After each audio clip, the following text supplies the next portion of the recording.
Sağ ol gəlin bacı. Siz də narahat eləməyin vallahi. Ya narahat olmuyor. Ətə qurtardan ha, da yeməyini yedən ha. Deyirəm bu ev sənindir də.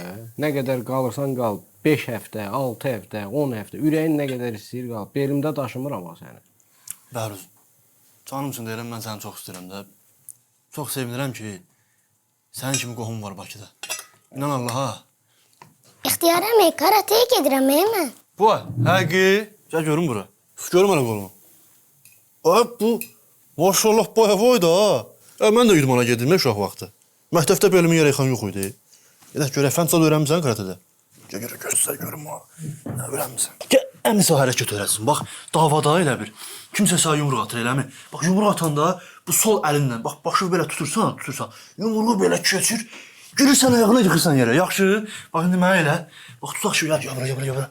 Bax, tutaq ki, mən sənə yumruq atıram. Saxladın, gülünü ayağıma yıxdır. Gördün mü ben de sen kimi güçlüyəm. Yəni ki, vəhşi kimi sənə maşallah. Hadi yeməyi soyutmayın. Həsən, imkan verəm yeməyin yesin. Gedək. Sən halaldır ha. Bu, sən mənə bax, karatə nəsə vaxt gedirsən?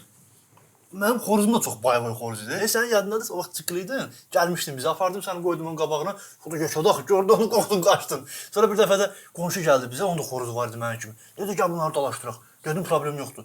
Götürdü, atdı mənim üçün qabağına. Mənim üçün baxdı buna, bax belə gözlərim bələtdi. Başında belə elətdi. Məndə gözdə şəkil də var, bax. Gözdə göstərim sizə. Xoruz idi, belə xoruzda idi. Belə qəşək. Hə, bu sönür, hə. Həsən, gözdə gedim adaptör götürüm gəlim. Göstərim şəkilləri. Yaxşı, zərətkə qoyum. Şəkilləri göstərim sağ.